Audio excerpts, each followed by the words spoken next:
이 주연이 또 유석이 같이 나와서 또 함께 예배 드리니까 참 좋습니다. 고3인데 얼마 남지 않은 술 그리고 수시 넣고 하나님을 기도하고 믿음으로 나가는 게 참 중요해요.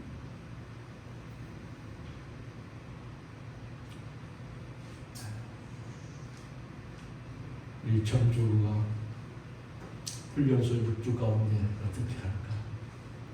4주 마치고 이제 10일 후에 수료한다는 소식이 다 들었습니다. 한 주만 하고 돌아올까? 2주만 하고 돌아올까?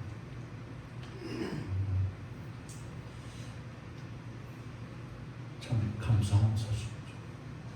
건강하게 잘 있다. 얼굴도 밝아진 사진을 보면서 감사합니다. 우리 최희선 선생님 힘든 수술하시고 오늘 어떻게 하나 일찍 나와서 그래도 찬양팀 또 거기에 내 자리를 지켜야 되겠다.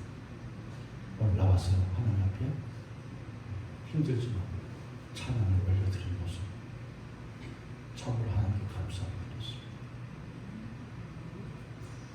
또 한 주간 살면서 우리 부모님들의 건강 때문에 부모님 편찮으시고 어떤 부모님 또 넘어져서 머리를 다치시고 그 때문에 좀 고생하시고 어떤 분은 또 치매로 인해서 힘들어하시고 그런 상황 속에서 가정들이 있습니다.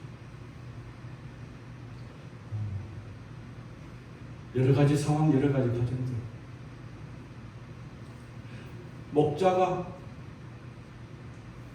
목자의 마음이 어디에 있느냐? 목자의 마음이 소떼에 있고 양떼에 있고 그들을 살피고 그들을 돌보고 약한 부분을 만져주고 하나님 앞에 기도하고 그것이 목자. 이 모든 것들이 크고 작은 일들, 기쁘고 즐거운 일들뿐 아니라 힘들고 어려운 일들, 내 힘으로 내 능력으로 건강도 어떻게 할 수 없습니다. 그 속에서 목자가 할 수 있는 것을 돌아보고 하나님께 기도 제목을 올려드립니다. 날마다 그 기도 제목을 하나님 앞에 그 모습을 올려드리지 않고는 견딜 수 없고 가슴이 답답하고 가슴이 아프고 회개나 그것 때문에 마음이 상할까 힘들까 그것 때문에 낙심하지 않을까 늘 노심초사 보면서 품고 기도하면서 이 주세라 집사는 지난주에 못 나오고 오늘도 못 나오는데 오늘 어떻게 하나 조금 전에 문자가 와서 목사님 궁금하실까 싶어서 제가 문자를 드립니다. 수원에 올라와 있어서 지금 오늘 예배에 못 나가서 죄송합니다.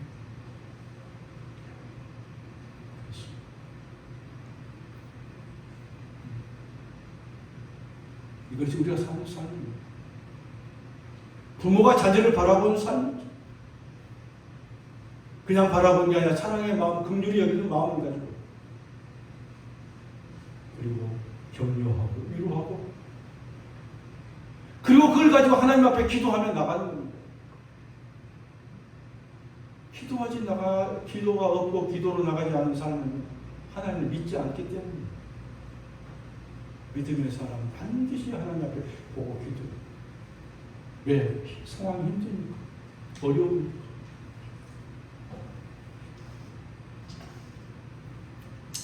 오늘 말씀은 하나님의 축복을 받는 사람. 어떤 사람이 하나님의 축복을 받는가? 오늘 예배에 참석한 여러분 모두가 이 시간도 하나님의 축복을 받고 뿐만 아니라 앞으로 여러분과 여러분의 자녀, 여러분의 가정 가운데, 여러분의 인생 가운데 하나님의 예비하신 놀라운 축복을 받아서 누리는 여러분 되시기를 주님의 이름으로 간절히 축복합니다. 아멘. 어느 교회 약간의 수고비를 받고 교회 관현악단에서 바이올린 연주를 하는 그런 자매가 있었습니다. 3년 동안 한 번도 빠지지 않고 성실하게 그 자리에서 반주를 한 그런 자매. 근데 그 자매가 연말에 목사님이 찾아와서 목사님, 제가 교회를 그만두겠습니다. 목사님 깜짝 놀랐습니다. 아니 갑자기 누구보다 성실하게 그렇게 연주를 했던 그 자매가 그러니 깜짝 놀랐어요. 저도 한 2년 전에 그런 경험이 있었어요. 열심히 찬양팀 또 팀장하고 또 거기에 메인 보컬 한 자매가 그 얘기를 한 적이 있습니다. 얼마나 가슴이 참 힘들고 마음이 무너지는지. 그래서 목사님 많이 아쉬워했습니다. 그동안 3년 동안 그렇게 열심히 바이올린 연주를 해줬는데, 그래서 목사님이 그 자매에게 그동안 수고 많았다. 그러면서 목사님 무슨 그럼 내년에는 어느 교회 다닐 건가? 무슨. 그러자 이 자매의 대답이 충격적입니다. 네, 목사님, 저 교회 안 나갈 건데요? 교회 안 나간다. 교회 안 나간다는 게 무기입니까? 아니 3년을 그 자리에서 누구보다 성실하게 연주하고 예배를 드렸는데 교회에 나가지 않겠다는 그 말을 들으니 목사님 너무나 이해가 하지 않았습니다. 아니 이게 무슨 상황인지. 그래서 다시 목사님 물어봅니다. 그래 이 자매가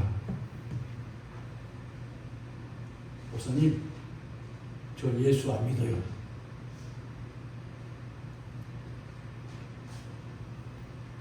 저는 이 이야기를 어느 책에서 읽은 후부터 많은 생각을 했습니다. 아마 서울에 있는 좀 규모가 큰 교회 이야기일 거예요. 그 자매는 매주마다 하나님 앞에 예배 드리기 위해서 악기를 가지고 찬양곡을 열심히 연습했을 것입니다. 이 찬양이 그냥 나옵니까?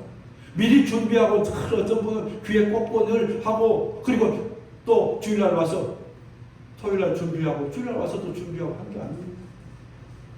연습을 열심히 했을 것입니다.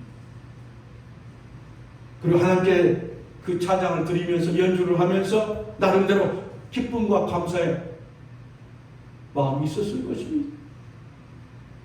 또 때로는 맞아. 그 말씀이 맞아. 목사님 하신 말씀이 맞아. 그럼 나도 그렇게 살아야지. 이렇게 나름대로 마음속에 결심도 했을 것입니다. 그런데 그런 찬양 연주자가 예수님을 안 믿는다. 안 믿겠다고. 그 이유가 뭘까? 생각해 봤습니다. 여러분, 예배에 참석한 성도들은 누구나 다 하나님께 찬양하고 그래 경배와 찬양을 드리자. 또 함께 기도하고 함께 말씀을 듣습니다. 그런데 우리가 말씀을 듣는 것만으로 만족합니다. 여러분 말씀 듣는 것이 만족합니다. 어떤 사람 예배에 참석하는 것 자체가 자기 만족이에요. 왜? 하나님께 도장을 찍었다. 나는 하나님의 사람이다. 사실 여러분 오늘 여기 예배에 나왔는데요. 하나님의 말씀을 듣기 위해서 내가 해야 될 일들, 가정의, 사회, 세상의 일들, 많은 일들 다 내려놓고 여기 나왔습니다. 일이 집에 없어서 여기에 나온 분은 하나도 없습니다. 고3 학생들이 공부할 거리가 없어서 여기 나온 게 아니지 않습니까? 또 여러 사람을 만나고 사업상 만나서 그들이 대화하고 같이 식사하고 그런 모든 것들을 다 뒤로 하고 오늘 여기 예배 자리에 나온 줄로 믿습니다. 그냥 나온 게 아닙니다. 오늘 김준주 집사님, 우리 김준주 집사님 지난주에 이제 안내인데 근무 때문에 못 나오셔서 오늘 일찍 나왔어. 오늘 우리 유수예배 그 전에 나오셨어. 아니 왜 그래? 일찍 나와서 준비한다고. 집사님 작년 예배 있으니까 1시간 후에 오십시오. 여기 아까 여기서 있겠다. 그러면서 시간 되니까 다 주고 챙겨서 이렇게 안내하고 처음 이렇게 해보신 거 진짜 참 마음이 중요하고 그래서 오늘 한번 해보고 이렇게 하는구나 또 경험이 생기고 그리고 다음 주 저 이달 하고 또 다음 주에 또 수학하는 거야. 시간이 없어 나온 게 아닙니다.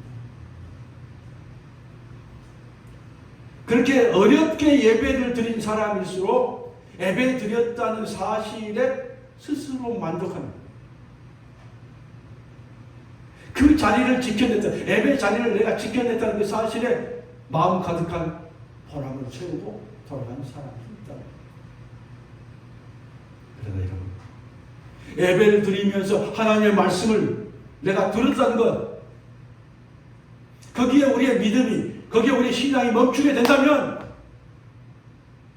우리는 바이올린 연주자와 같은 주님과 아무 상관없는 삶을 살아가게 되지 않을까 라고 하는 큰 경각심이 내 마음속에 있습니다. 우리가 하나님의 말씀을 듣는 것이 무엇보다는 큰 은혜입니다. 예배에 참석하는 것이 가장 하나님 보시기에 귀하고 가치 있는 일입니다. 그러나 말씀을 듣는 그 은혜에서 멈추는 게 아니라 말씀을 듣는 은혜에서 내가 멈춰지는 게 아니라 그 말씀이 내 마음속에 들려지는 은혜가 내 속에 있어야 됩니다. 내 자신이 오늘 예배에 나와서 말씀을 들을 때 말씀에 감동이 있고 감화가 있고 그리고 그 속에서 주님과의 인격적인 만남을 가질 때 그래 내가 그렇게 해야죠. 이런 마음이 내 속에 있을 때 진정한 예배를 드릴 수 있고 그런 사람이 진정한 하나님이 찾으시는 예배자인 줄로 믿습니다. 우리 여러분 모두가 이 시간 하나님이 기뻐하는 하나님이 원하는 귀한 예배자가 되기를 간절히 축복합니다. 아멘. 성경에 다윗과 사울 여러분 아시죠? 두 사람의 삶을 살펴보고 비교해보면 성경은 이렇게 표현하고 있습니다. 다윗의 가문은 점점점 강하여져 가고 사울의 집은 점점점 약해져 가더라. 한 가문은 보잘것없이 연약한 가문 또 8명의 아들 중에 막내 집에서 아무 존재감도 없어. 그런 다윗의 삶, 다윗의 가정은 갈수록 점점 강해지고 점점 부강해지고 점점 대단한 반면에 사울의 가정은 왕이지만 최고의 권력을 다 가지고 있지만 점점점 그 가정은 뭐예요? 쇠락해지고 점점점 약해지잖아. 오늘 그 원인이 뭘까요? 왜 하나님께 수많은 사람들이 있는데 그 중에서 이새라는 사람의 아들, 그것도 8번째 아들 다윗에게 주목하고 그 8번째 아들 그 다윗에 대해서 너는 내 마음에 맞는 사람, 내 마음에 합한 자 하나님 그렇게 표현했습니다. 여러분도 여러분의 자녀 중에 자녀가 여럿이 있었죠. 뭐 2명, 뭐 3명, 이렇게 여럿이 있죠. 옛날에는 9명. 그런데 그 중에 다 부모의 마음에 다 맞는 합한 자녀가 있습니다. 자녀가 다 똑같은 게 아니에요. 부모에게 참 잘하고 효도하고요. 부모의 마음을 참 기쁘게 하고 즐거워. 우리 주연이 같이, 승희 같이 그런 자녀가, 우리 양서희 같이 그런 자녀가, 우리 유석이도 그런 자녀가 좀 되고 있는 것 같아요. 오늘 여기에 나온 사람. 근데 어떤 자는 그렇지 못한 자녀, 부모의 마음을 상하게 하고 마음을 힘들게 하고 그런 자녀들이 있더라고요. 멀리 아니에요. 제 형제간 중에도 그런 자녀가 있더라고요. 남의 얘기가 아닙니다.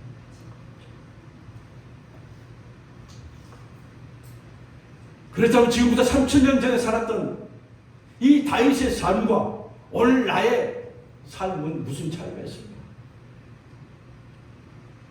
여러 가지 이유가 있습니다. 왜 다윗이 하나님의 마음에 합한 자, 하나님의 마음에 맞는 자라고 했을까? 그 중에 가장 중요한 이유가 하나 있는데, 다윗은 어렸을 때부터 하나님의 말씀을 즐겨 듣던, 말씀을 듣는 것에 끝나지 않고 그 말씀을 묵상하면서 그 하나님의 말씀이 자기 마음속에 들려졌다는 거예요. 마음속에 새겨졌다는 거예요. 우리 공부하는 학생들 학교에서 선생님이랑 똑같은 강의를 듣습니다. 똑같은 수업을 듣습니다. 그런데 어떤 아이들은 그걸 듣고 실력이 점점점 성장한 아이들도 있지만, 어떤 아이들은 전혀 실력이 성장하지, 오히려 그냥 더 실력이 떨어지는 학생들도 있습니다. 여러분, 다윗의 인생에 있어서요, 가장 위험했던 순간이 언제일까요? 물맷돌 5개를 가지고 골리앗 앞에 나갈 때입니까? 아니면 사울을 피해서 날마다 광야 산으로 골짜기로 날마다 도망갈 때, 그때가 가장 위기고 위험한 순간이었습니까? 아닙니다. 다윗의 위기는요, 사울왕이 죽고 나서 자신이 왕이 되어서 나라가 평안하고 든든히 서가고 잘 될 때였습니다. 그때 다른 생각, 뻘 생각을 한 거예요. 모욕하고 있는 우리아의 아내 밧세바와 간음한 사건, 그리고 그 죄를 덮기 위해서 충성스러운 신하 밧세바의 남편 우리아를 전쟁에 내보내서 죽게 한 살인죄를 짓게 만들었습니다. 완전 범죄. 측근 알죠? 요압이라는 칠복 장군 알죠? 근데 다 덮었어. 지금 같은 언론이 보이고 다 덮었어. 완전 범죄 끝난 줄 알았어. 근데 하나님의 선지자 나단을 다윗에게 보냅니다. 그래서 다윗에게 당신이 그동안 지었던 죄, 은밀하게 덮었던 그 죄를 이 나단 선지자 폭로를 하는 거예요. 그리고 나가서 협박을 합니다. 지적을 하는 거예요. 당신의 집에 칼이 떠나지 않을 것이다. 당신의 아내들은 대낮에 당신의 아들들에 의해서 통침당하는 참담한 일을 겪을 것이다. 당신과 간음하는 그 밧세바 사이에 태어난 그 아이가 태어나자 얼마 안 돼서 그 아이가 죽을 것이다. 라고 3가지 아주 강한 징계를 얘기를 합니다. 아니 어디서 선지자 주제에 왕의 숨겨진 것을 폭로하고 와서 협박한다는 말입니다. 얼마나 자존심 상했고. 그리고 여러분 약한 이 부분 있잖아요. 부족한 부분들, 다 숨겨놓은 부분들. 그것도 아킬레스입니다. 근데 누가 아킬레스를 공격했어? 약한 부분을 공격했어. 그럼 사람이 폭발하는 겁니다. 가장 약점을 공격받았을 때 사람은 폭발하게 돼 있어. 왕으로서의 가장 치부를 오늘 나단 선지자가 드러낸 겁니다. 얼마나 처음에는 그 비유로 이야기했는데 얼마나 어느 집에 양 한 집에는 100마리가 있고 어쩌면 한 집에는 양 한 마리가 있는데 좋은 귀한 손님이 왔는데 손님을 대접하려고 하는데 자기 집에 있는 양 100마리 중에 하나를 대접한 게 아니고 한 마리밖에 없는 양을 갖다가 잡아다가 빼앗아다가 그걸 손님을 대접했다. 그 일 나단 선지자가 이야기하니까 이 다윗이 화를 내는 거예요. 어떻게 그런 나쁜 놈이냐고. 아니